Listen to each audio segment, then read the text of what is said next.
In Frisco, brought to you by blockchain.com. Invest like your icons with blockchain.com. The National Medal of Honor Museum. Join the mission at mohmuseum.org. Buffalo Wild Wings. If it's game day, Buffalo Wild Wings is the place to be. Alltech Lansing. Just listen with Alltech Lansing. Perfecting sound since 1927. And by SWBC Mortgage. Customized solutions to help you meet your personal and business goals. Visit SWBC.com. Now your hosts, Nate Newton and Bobby Belt. Happy Wednesday, everyone. Welcome to Cowboys Crosstalk, live on the Dallas Cowboys Radio Network, DallasCowboys.com, and all other associated social media platforms. We are live from the Cowboys Club, the Star in Frisco. I'm Bobby Belt from 105 through the Fan. I'm joined tonight, as always, by the three-time Super Bowl champ and six-time Pro Bowler Nate Newton is with us. Big Papa, as Charles Haley told me to let you know. And our guest tonight has quite the resume. So I'm going to need to make sure that I get to all of this because it's a very lengthy. Totally, look, it's going to cover up my whole screen there. Yes. This rundown. Okay. Wow. So he was a two-time consensus All-American at the University of Oklahoma, baby. where he also won a national championship in 1985. That was the same year that he won the Lombardi Award and was named Lineman of the Year by UPI. Wow. All of which eventually led to his enshrinement in the College Football Hall of Fame. He was the second overall pick in the 1986 NFL Draft by the Atlanta Falcons.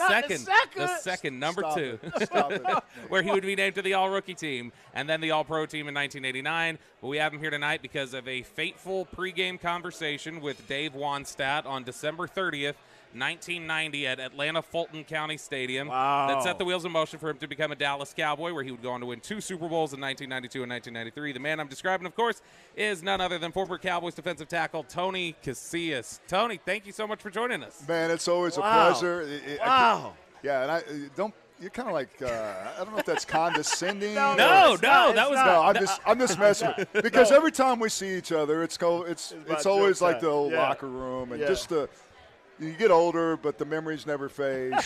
No, it's not condescending. You embellish a little bit more. But this guy right here, man, I love this guy. And there's a reason why I walked the way I do now. It's because I had to work against him every day.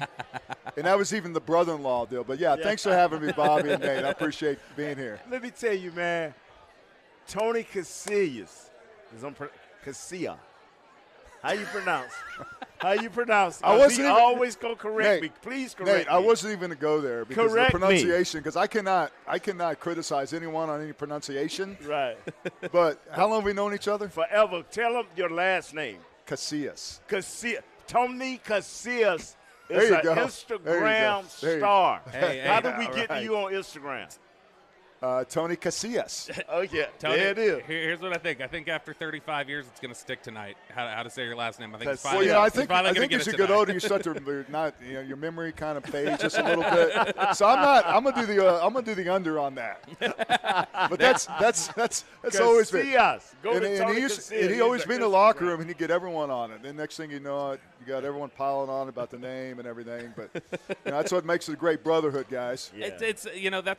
I'm interested to start off with that, and we'll go back to Oklahoma days, your trek into the NFL, and then eventually how you got to Dallas. But since you mentioned it right there, that you love being in the locker room with this guy, and you talk about all those memories of in the locker room are still so vivid.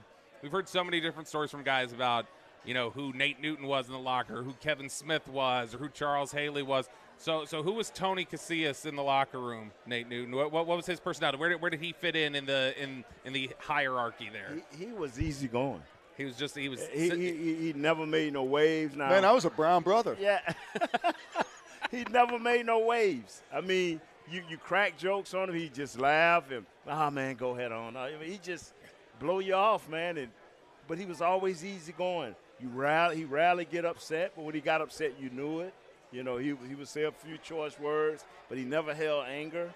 So the Tony Casillas I knew was just an easygoing guy. And all these awards, I'm always amazed at all the awards that he achieved. And then he couldn't find satisfaction in Atlanta. You know what I'm saying? And he came to Dallas and found satisfaction. Found 2 Super Bowl titles as well. Let's jump back a little bit. Let's talk about you getting to Oklahoma, where you had a very storied career. Like I said, I mean, I always like to just read off the accomplishments and different things like that, and that you had a ton of them there in 1985 and throughout your collegiate career. Having a ton of success there at Oklahoma with Barry Switzer. Just talk about your recruitment, what led you to OU, and just that trek towards the 1985 national title. Well, Bobby, you mentioned it. Barry Switzer. I love that man, and Nate can say that. He spent time with him while he was here as a coach, but I've known him for 40 years, and he's still like my second dad. And he's the loyalty, and I think that he was a kind of the person, the coach that really kind of pulls something out of you. And to be quite frankly, I mean, there was a point when I wanted to quit, and he taught me into coming back and believed in me. And I think that's you owe it a lot to a guy that really feels like you have something in you.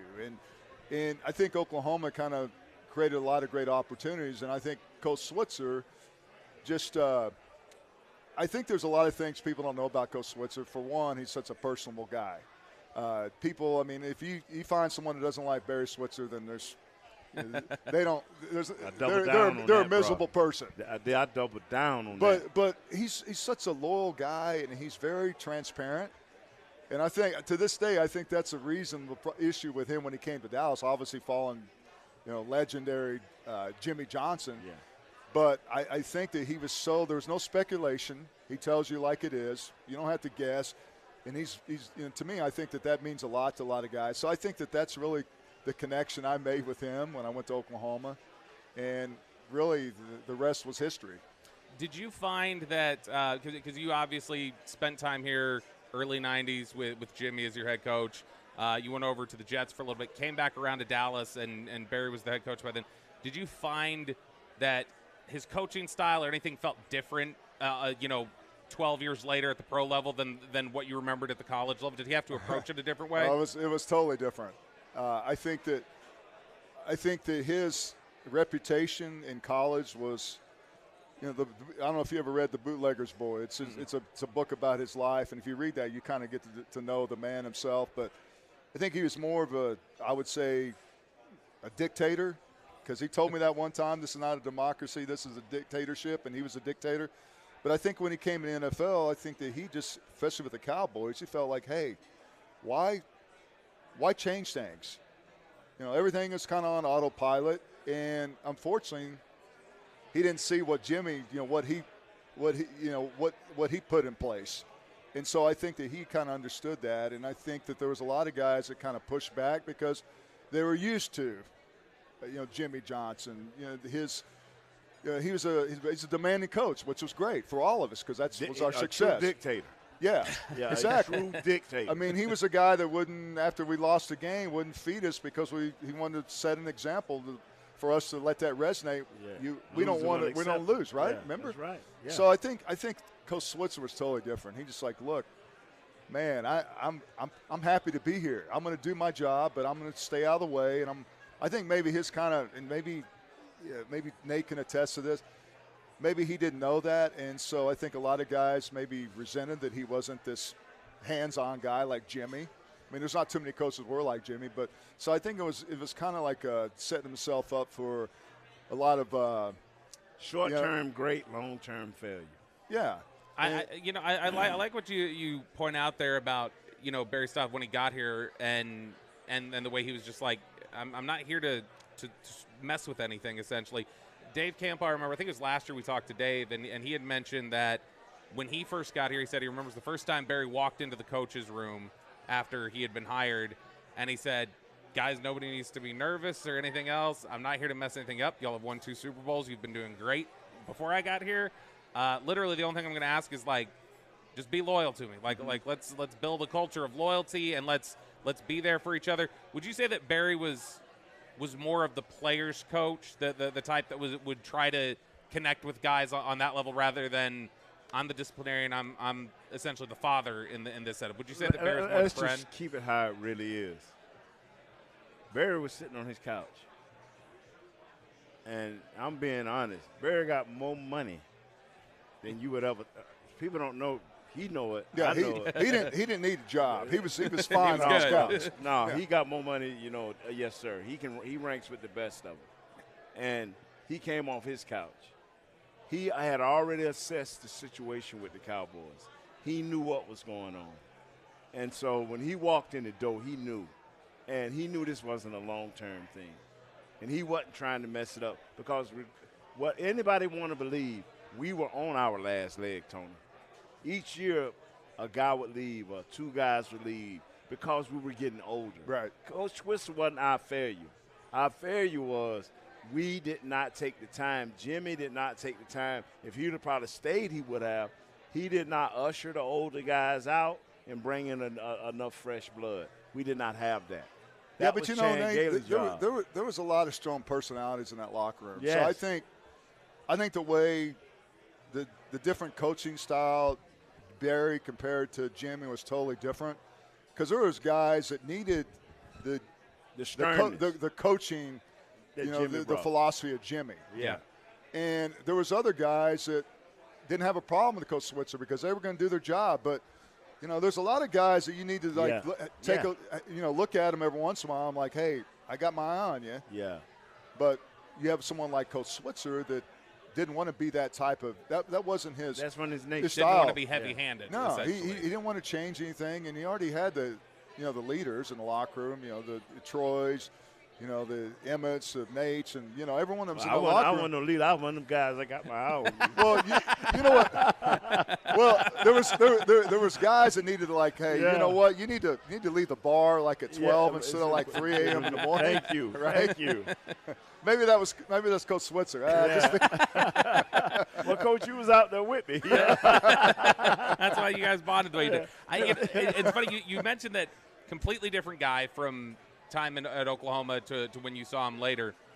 I'm curious, when you won that national title in '85 and you eventually won Super Bowls with Jimmy Johnson, we've heard so much about how different the two of their styles were. What did you find was a similarity or commonality that you were on teams with both of them that became champions? What did you find was similar about their approach in getting to a championship? Well, I think Coach Switzer had expectations. And I think his approach was that, Nate, you're a professional. You've been in the league for, 8, 9 years. Whatever you've done, just continue to do that. And there's guys that do that. And I think that was the thing that he had in common with Jimmy.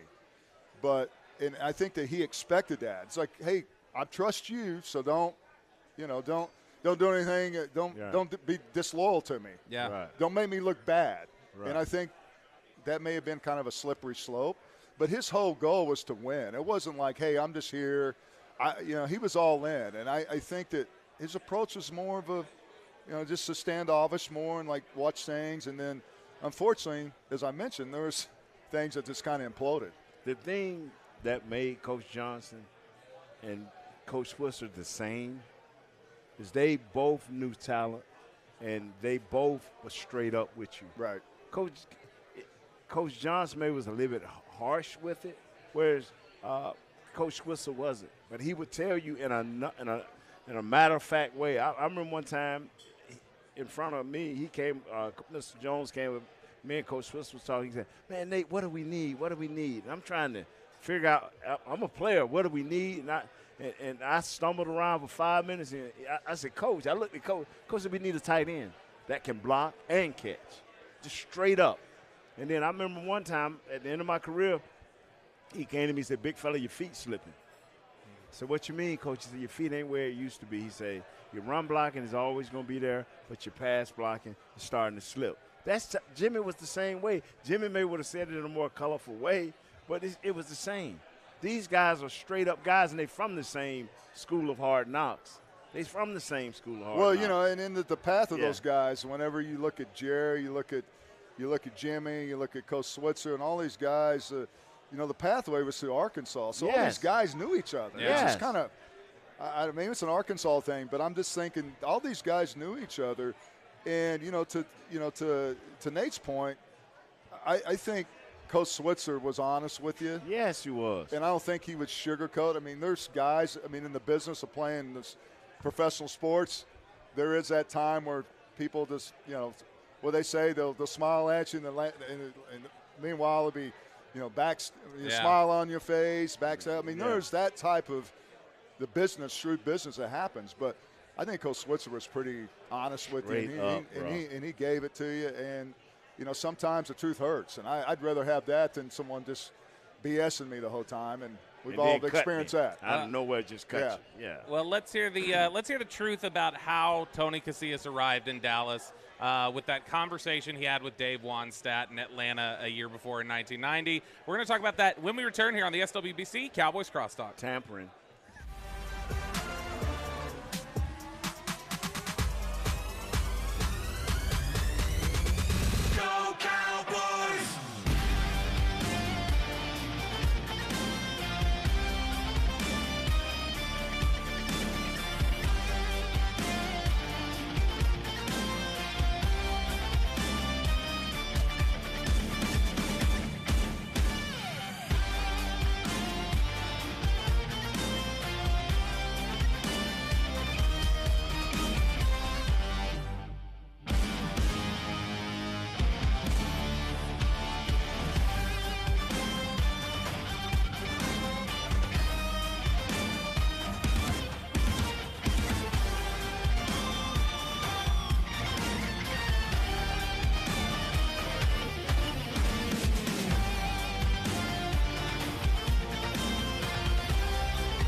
BC Mortgage's Dallas Cowboys Crosstalk. Yeah, check this out. Broadcasting live from the Cowboys Club at the Star in Frisco.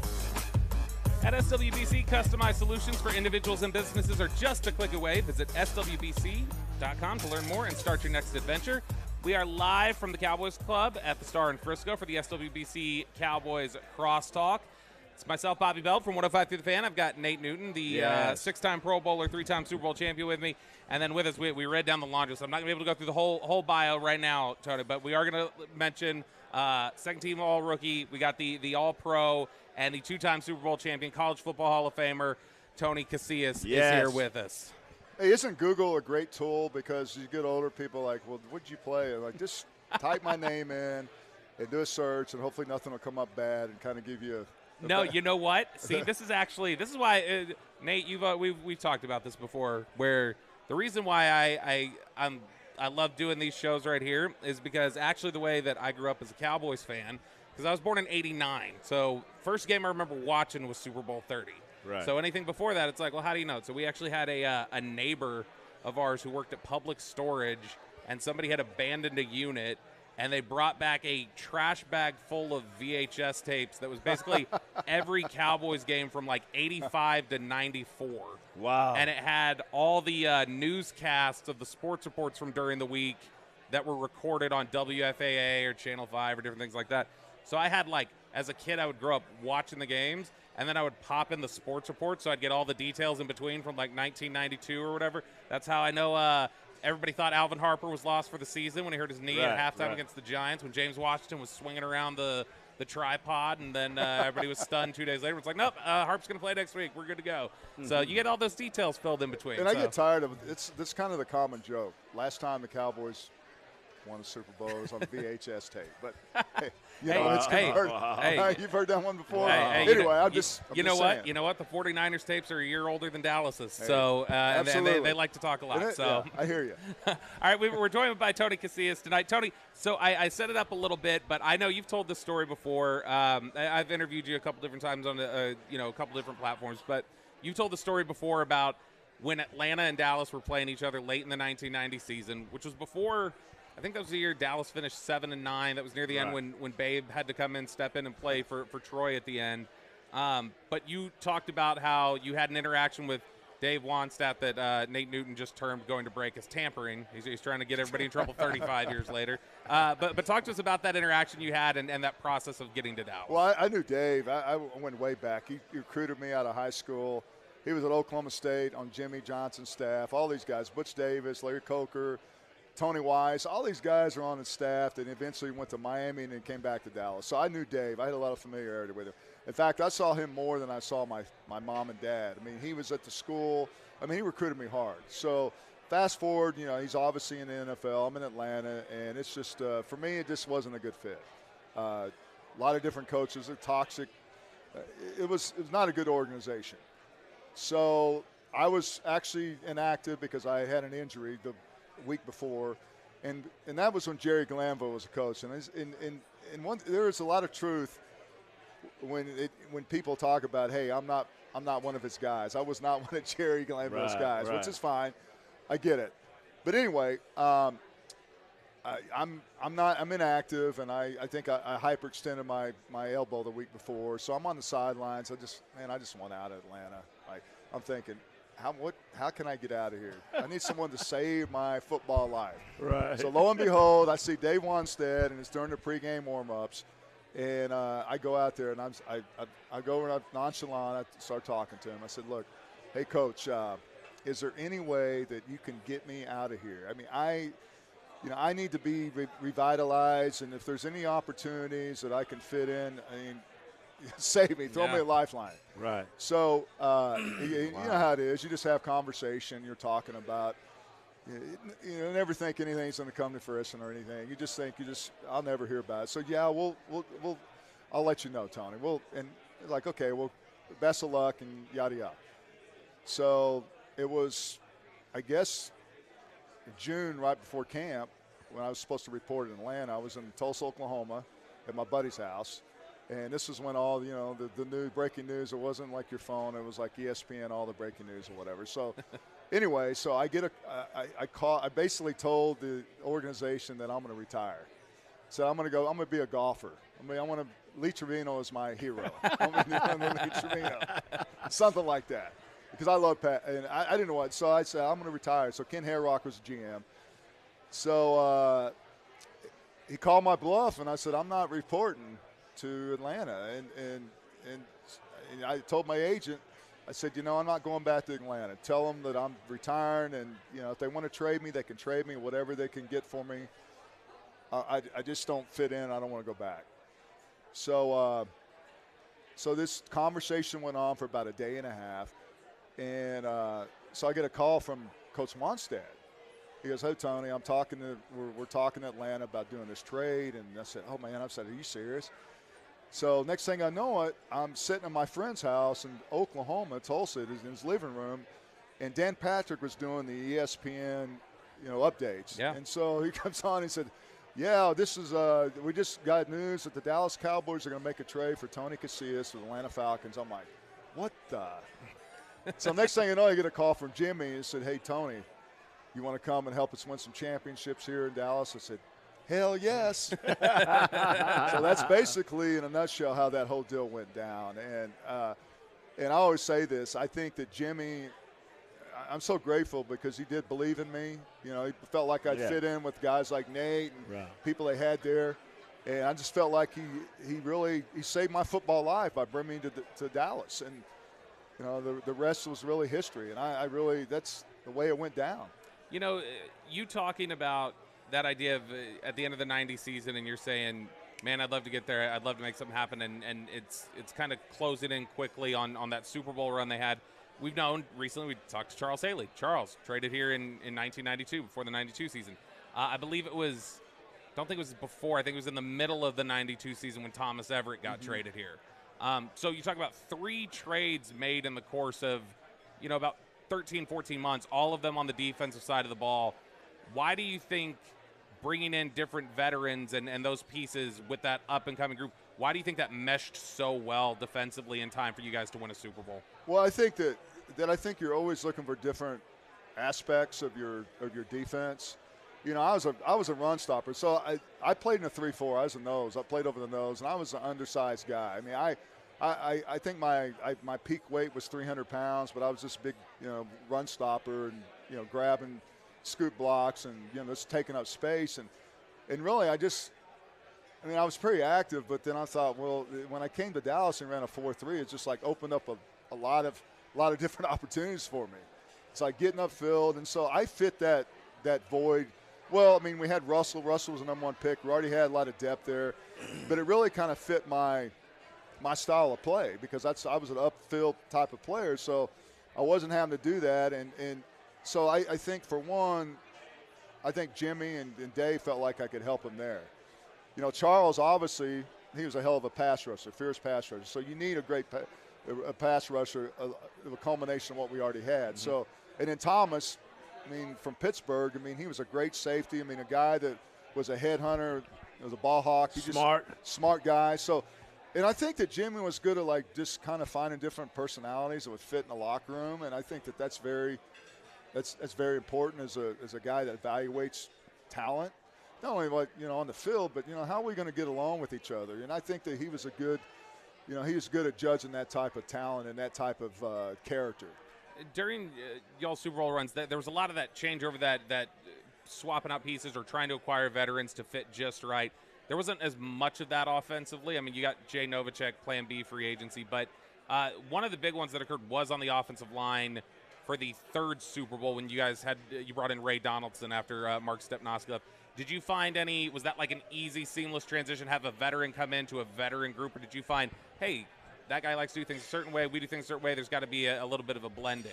No. Ray took a minute to adjust to how Coach wanted to block, but he was a veteran. He was all pro. He came from running backs of 1,000 or more yards, and so he fit right in. He had attitude. One thing about it, Tony wasn't going to be pushed. Now, he was easy to get along with, but if he didn't want to do something or he didn't feel something, he would let you know. All of our guys were alphas, all of them, first-round pick. Same with Ray Donaldson. These guys were beasts. They were already established. Now, whether they knew it or felt it, it didn't matter to us because we knew and trusted Coach John when he brought in a dude, he was going to be a dog and he was going to do his job. Yeah. Let's we talk about part of the reason why I'm asking you guys about this is what we're going to set up for when we talk. We're going to go to our second break, and I want to talk to you guys about current day Dallas Cowboys. This team is really starting to gel in a couple areas where you may not expect. Some undrafted free agents, some guys who are not your bigger investments stepping in and maybe playing better as a team. So just want to talk to you guys about that idea of the team kind of blending together even when you feel like you don't have all of your best individual parts. We're going to do that when we come back here on the SWBC Cowboys Crosstalk.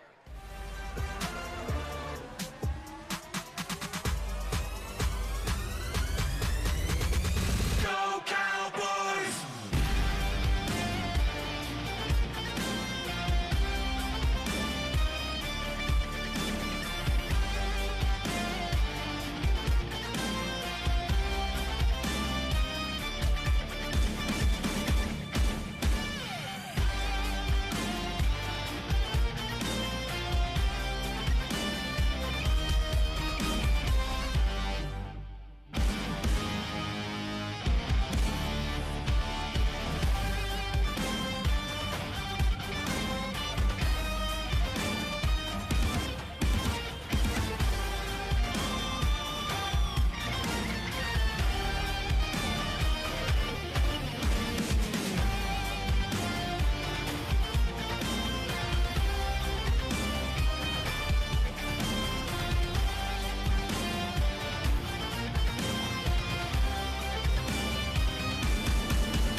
Back to SWBC Mortgage's Dallas Cowboys Crosstalk. Yeah, check this out. Broadcasting live from the Cowboys Club at the Star in Frisco.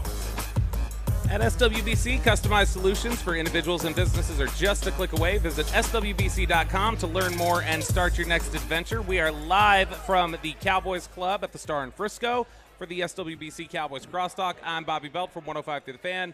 I've got the 3-time Super Bowl champion and 6-time Pro Bowler Nate Newton here with me as always. And our guest tonight is the All-Rookie Team member, All-Pro member, the 2-time Super Bowl champ, the College Football Hall of Fame member, Tony Casillas. Tony, thanks again for joining us. Appreciate it. So I asked you guys about how players gelled with you guys, veterans that you brought in, whether it be Ray Donaldson or Thomas Everett or Charles Haley or whoever it may be. The Cowboys recently, over the last month, Cowboys pick up their third victory in 4 weeks. This most recent game, they go on the road against Carolina and pick up a pretty big victory. The offensive line really starting to come together. In fact, on both sides that you guys had played in the trenches. Offensive line coming together with undrafted free agents being mixed and matched in here. Defensive line, you're seeing Mozzie Smith, starting to put it together. Carl Lawson playing really good coming off of the edge. And they're doing this without a lot of their long-standing veterans being in place and some of those guys who have been bigger parts of this football team. I'm curious from both of you. We'll start with you, Tony. The idea of being able to play better when maybe you're missing better quote-unquote players. Like how does that unit play better with maybe lesser talents, quote-unquote, for lack of a better term? Well, I think you just find out what type of players you have, and I think, you hear it all the time as the next man up, and you get your opportunity to either expand your career in the NFL or take a step back and they'll go on to someone else. So I think that every time you get an opportunity, especially the situation with the Cowboys issue, decimated by injuries, we've all talked about it week in and week out. But I think now you're seeing as guys getting the opportunity and taking advantage of it. And really, I think for me, I'm impressed with what they've done. Now you look at the games that they've won. People are like, oh well, they really haven't beaten anyone. Well, that really doesn't matter because there's a lot of carnage going on about 6 weeks ago whenever Dak got injured and Cooper Rush comes in and he's 3-3 and has thrown over 1,000 yards and 10 touchdowns, I believe. So he's came in and filled that void. But these younger guys, especially getting the opportunity to play and you mentioned before we went to break, Bobby, is that it's not just about number one picks. It's about when you look at the roster, it's only made up of when you look at the type of picks in the first, second round, the rest of these guys are sprinkled are like free agents or guys going out there evaluate talent. So what we're seeing now is the guys they're playing for something, whether it's a contract year, whether it's, my opportunity, am I going to fit in here? I want to be here. So give me a reason not to cut you and not bring you back. Give me a reason to keep you. And I think these guys are valuable reps, and these guys are taking advantage of that. And I think that's what I see. You see more of a person's character when it's easy to mellow it in. I've been on teams where there's you've been there, right? Yes. Yeah, I mean, you can. It's hey, people are already talking about what they're going to do in the off season with 6 weeks left in the season. So I think now that says a lot about what these kids are doing and really taking advantage of the opportunity because, Nate, you know this, and everyone knows, you don't get those opportunities that much, especially when some guy's playing in front of you. That's I always say, when a guy gets injured, be careful because the guy behind you may take your job. And so I think that's kind of the mindset you got to have is I want that job. What I need to do to get it. And we know what you need to do. You go out there and show that you can get the job done and that you're a legit player in the National Football League. Nate, I know one of the things that you've talked about that for the last 2 years when we've sat on these shows that you want to see a little more intensity. You want to see a little bit more dog. When there was on the Jalen Tolbert touchdown, I think it was, out of the 11 guys on the field, 7 of those guys were undrafted free agents. Do you think part of what we're seeing in terms of things kind of gelling together right now is that hunger and that drive and that fight that comes from that background of these guys fighting to stay on the roster as long as they have with their background of being undrafted free agents? Do you think that's given some of that edge that you've been looking for? They've done a great job. Yes, they have not played the higher epsilon of the league. They've played kind of bottom feeders, which they are right now. What I've liked is about what Tony said. These guys are free. Most of them are free agents. They have had 3 weeks here, even with the Cincinnati game. They've had 3 weeks where they're building confidence. We did the same thing, Tony. We built confidence on the bottom feeders like we were. We were bottom feeders. So you're building confidence to see can you get now these next 3 weeks, Tampa, Philadelphia, and Washington.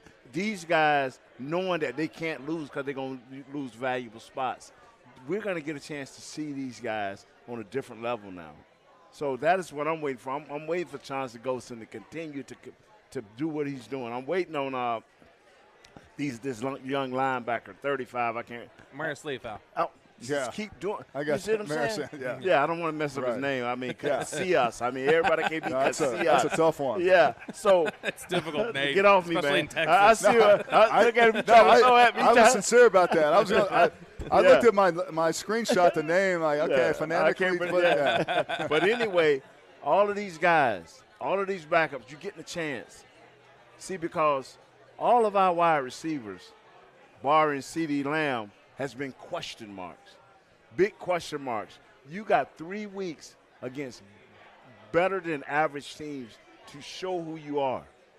And so this is the fight I've been looking for out of these young guys. This is the experience we've been hoping to get from these young guys, which we wouldn't have got if this year wouldn't have started like it did. So now will you have that edge when you're playing a team that's talent, man for man is better than you. The Tampa Bay Bucks, man for man, is better than us. How will you perform this time? You know, I think what happens too is like when you have injuries, your team, like your quarterback and some of your mainstream players you have in your team, all of a sudden it's human nature to sit back and like, dang, what are we going to do now? We don't have Dak. We don't have our Micah. We don't have our best player. What are we going to do? And then after you get over that, it's like we still got to go out there and ball out. We still have our job to do. And I think that's the point when you're – to your point, Nate, these next – Tampa Bay, they're a good team. Yes, they and are. You got the Eagles, and then you got Washington. I mean, if they can win 1 or 2, 3 – I don't know, 2 games, I mean, that would be phenomenal. But I think what you mentioned is that playing with the edge and the urgency, that's the thing that you want to see because, that's the easiest thing to do. And as weird as that sounds, people are like, well, aren't you supposed to go out there and play hard and have this ferocity? Well, there's a lot of guys that don't do that, and collectively they start setting back again, just getting all shocked about the people that they don't have and the people that we do have to play with. And I think that's what the leadership and playing hard it really takes over and really covers up some of that. I've been on teams. I don't know about Tony. I've been on teams where with 3 weeks left in the season, hey, man, who's the best storage place? Who do you call? I'm moving to such and such. Who's the safest and best? I've been on teams like that. Where should we book our vacation? Yeah, and the thing about it, I'm telling you, especially on an away game, your last game of the year is on an away game. So everybody's kind of boozing it up, having fun on the plane, because that Monday we come in and we just sign, I had a year where this past. Remember the sheep used to sign? We never boozed it up on the plane. What are you talking about? Yeah, that's against league policy. You certainly didn't do that. When we was playing. That was a 90s, baby. Yeah, they would pass the paper around on the plane. What's the little sheet they would pass around? Are you injured? No, and you would sign a waiver. That's right. The exit visit was did on the plane, bro. Because you didn't want to go in. You're like, hey, I don't even want to go in. Yeah, I'll come back and clean my locker out some other time. Hey, Bucky, take care of me. So I'm curious that when you guys talk about that, because here's the thing: when you watch the offensive line, for instance, last couple weeks, defensive side of the ball in general, you watch the way a Brock Hoffman plays, or the hair on fire style that like Marius Leafau has that we were just talking about. I love that kid. He's so much fun and so intense. Is that as contagious when you're on the field? Is that as contagious for the guys on the field as it looks like it is from Kevin afar? Gogan, Eric Williams for us. Kevin Gogan. Tony Tolbert was that kind of mean guy. Yeah, and they call you out in the film. I don't know if they did it with y'all. All the they time. call you out in the film. If you want to take your money, man, hey, you should get fined for that right there, the way that dude just did you. And that was the worst part. It seemed like you go in the next day and you're watching film, you know that it happens. Yeah, it happens. Every now and then, yeah. You're just going to get your ass just tore up. Right. Sorry, for lack of better words. Right. It happens. Yeah. But then you got like Charles Haley is like, hey, and you're like, okay, I know this play right here. I got reached, and they gain like 10 yards. And maybe the coach won't see it, and the play will go by, and then Charles like, hey, wait, run that back. Look at Casillas. And I'm like, what are you calling me out like that? So there was some accountability in there because you don't want to be embarrassed the next day. I mean, I think that's the worst anxiety for me was like going and watching film next day and like, I'm being judged by my teammates. You won the game. You done won the game. Yeah, and then like I just felt like I should have did better on that play. Right. I should have did this and that, and then but your boys would call you out. They make sure the coach didn't miss anything. Now, could you said Charles would do that to you? If you guys ever saw that happen to Charles, was anybody brave enough to say, Charles, wait, run that back. Let's see what Charles did. Hell yes. Yeah. Oh yeah. Who was most consistently gonna stop it down to roll back Charles? Tony Tolbert. Tony Tolbert rolling back Russ. But the thing about it was, Charles always going to have some logical explanation why he did what he did. You know what I'm saying? He goes, hey, he was like trying to play those power O's and those counters. Right. He goes, hey, coach, I'm an edge rusher. Yeah. That's what an edge rusher. Yeah. So, and Eric would call you out, man. I mean, Eric would more call you out during the preparation of the week, and you try to give a guy credit. Eric would not let you give a defensive lineman credit. He just, I'd be like, hey, man, this guy got long arms. He's like, hey, man, what, you quit? What you doing? You ain't going to let the game play out. You give it to this guy? Man, punk that son of, and this group right here, the wall that Morneau will be known for, these guys play with so much continuity. Like an umbilical cord. I think offensive linemen, especially in just understanding the game and understanding each other's characteristics and nuances and, the favorite food or whatever it may be. I mean, there was a lot of brotherhood with that, and that's what made them so unique because they did. Like Eric, man, that dude he was a dog, man. I'm telling you, man. Hey, so you remember, right before they introduced us, like during the game, we'd all have two lines on each side, and remember Big E? Big E would run out there, and he'd be so jacked up. You would not want to put your arm out there because he would break it. Like, hey, give me a high five. Oh. When he hit my arm one time, I swear to God, I was going to have to be inactive because I thought he broke my arm. I learned my lesson, but that was Big E. He was intense. Only Larry Allen and Big E warmed up with one another. Oh, God. And because I warmed up with Big E one time, and I was kind of – half doing it, warming up, because, everybody warmed up a little different. Mm-hmm. So I didn't need all that. I only had a set amount of plays I was going to make in the game. So I got in front of Big E because we were going down the line punching, punch step. Big E punched me, man. I dropped to my knees. I looked at Big E. I said, that's it. I'm warm. I'm guy 53 today. I'm inactive. The 79. He would have tape. He would use tape, a whole roll of tape on one finger. Come on, man. And then he had, I don't know what, did he do his own, like, his T-shirt? He wore his pads? Yeah. He had all these different holes in there. He would cut holes like, in there's his like shirt. holes everywhere. A big V. I thought maybe he got mad or something but Big E, he was, before, some adversity happened, that dude, Hall of Fame player, just like this cat right here next to him. I'm telling you, bro, he was, but he was intense. Tune, I mean. I talked to Big E the other day, man. He just, that dude. And now he's so soft-spoken. Yeah. Deacon in the church. Well, he was soft-spoken until he went. He crossed that line, and like all of a sudden it was like all hell's breaking loose. Yeah. That's good stories there from Nate Newton and Tony Casillas. We're going to take our final break here on the SWBC Cowboys Crosstalk. When we come back, going to take a look ahead a little bit at Tampa Bay and what the Cowboys need to accomplish here over the last 3 weeks. That's next on the SWBC Cowboys Crosstalk.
Back to SWBC Mortgage's Dallas Cowboys Crosstalk. Yeah, check this out. Broadcasting live from the Cowboys Club at the Star in Frisco. At SWBC, customized solutions for individuals and businesses are just a click away. Visit SWBC.com to learn more and start your next adventure. We are live from the Cowboys Club at the Star in Frisco for the final segment here of the SWBC Cowboys Crosstalk. I'm Bobby Belt from 105 to the Fan. I got the three-time Super Bowl champ, six-time Pro Bowler Nate Newton with me as always.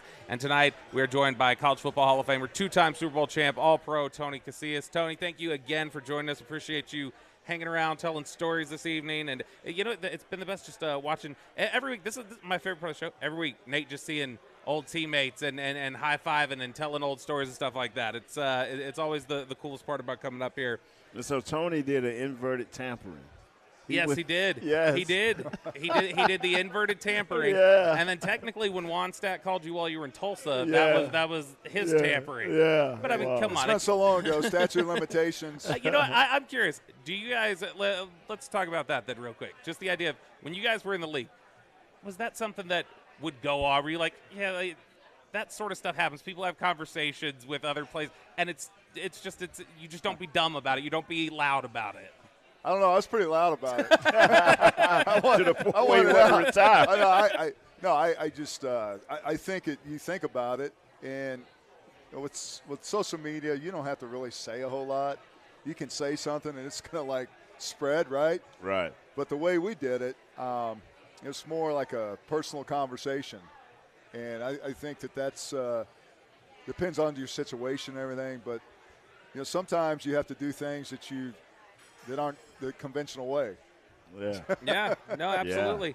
Now, when we look at how Dallas is going to finish up this season, obviously there's still a shot at the postseason. They're going to keep playing through all the way through till that. If this falls with the percentages, which is what appears like at this point, and they fall short of the postseason this year, what is it that you think can be of value for this team down the stretch in the last 3 weeks, where even if there is a sense where they get eliminated, is it something as simple as Mozzie Smith finishing the season strong the way he's played the last few weeks and building that confidence, or Nate, Brock Hoffman showing I can play guard or center, whatever you need me to do, and knowing that you have that flexibility? What is it that you think is of value for this team outside of just the playoff push? What's valuable for this team to do over these final few weeks? I do like the way Mozzie is kind of finishing, because I think we've, including myself, a lot of people have criticized it because it's his third year in the league, right? Second year. So I think maybe the hope the light switch comes on, and you want to see him play angry, if you will, or just with that urgency. So I think that you're learning a lot about this team. I think, again, it'd be a good test to win at home against Tampa Bay. Start there, because there's a lot of teams in the NFL that have a lot of injuries. This one was a little bit more monumental for Dallas, but you can't use that excuse. I mean, that's your job, is to go out there and play regardless of what the situations are. So I think the players, that the younger players, the Marvin Overshawn, I thought again, it's just tragic what happened to his knee. Man, that dude was balling. I mean, he's a great example of a guy just having a lot of talent. But I think you're finding out like the Jordan Lewises, the guy, the contract year, Osa. I'm not even going. Odigizua. Yeah. I mean, he has really come on. I mean, he is played really well. So I think you just want to continue the pattern of winning at home, and really just because I think this year, and I look at this, that they've had all their pieces together, and it's been kind of disappointing in some games. I think this is more desperation, if you will, because just pride and really just kind of being the guy that runs the party for Tampa Bay. Eagles are already in, but my point being is like, let's finish this. And then that way we at least have something to build on. It hasn't been a very good year by their standards, but at least have something to build on going to the next season, as opposed to losing the last 3 games. I mean, I don't think you want to end your season regardless of who you have out on the field. Right. And to your point on Osa Odigizua, you'll like this note, Nate. Over the last 7 weeks of the NFL season, Oso Odighizuwa leads the NFL in quarterback hits. He has one more than Myles Garrett. So that's the kind of level that Osa's been playing you can at. hit the quarterback now? I mean, as much as you will. Hitting the quarterback, I think, is just like a little, or like what Kevin Smith told us he used to do to Jerry Rice. Like that's the equivalent of Put on that. his clothes. Exactly. Nate, what do you want to see here in these final couple weeks? We have a chance now to not only sign Michael Parsons next year, but you can see now that 4 or 5 of these guys on defense you have to sign. You cannot let these guys walk away like we have done offensively the last few years. You have to go up against the cap. You have to sign some of these guys. They've shown you that they are ready. I'm not saying they're starters for it, but they can give you 30 and 25 snaps, 25 to 30 snaps. We have to sign some of these guys. If we don't do that right there, you might as well just not even play the season, in my opinion. There's a, Brian Broaddus, who works with us at The Fan, used to be a personnel guy. He had said something recently where he said, you know what, as a personnel guy, the thing you always hated was you hate developing talent for somebody else to use. I feel like a farm team, bro. Yeah, you hate when you hate when you bring somebody along like Chauncey Golston playing really well, Oso Odighizuwa playing really well, Rico Dowdle, like these guys playing really well, and then knowing free agency's on the horizon, and you just hope like, hey, let's figure out a way to make this happen, make this work. It's not just your franchise guys, your quarterback or receiver. There's guys that you have to have a lot of confidence and believe in them, and just by what they've done on the field to prove themselves. Absolutely. Sunday night against the Tampa Bay Buccaneers. Nate, I guess I don't need to. Who you picking? The Cowboys. I know. Tony, who you picking? You got Bucks. It's close. It's close. Nate has been picking. Nate's 27-21 Cowboys. There you go. Nate said they were going to go 17-0 this year, so no worries, Tony. For Nate Newton, Tony Casillas, I'm Bob Belt. We'll talk to you guys again next week. Bye. This has been a production of DallasCowboys.com and the Dallas Cowboys Football Club. How about this, Cowboys?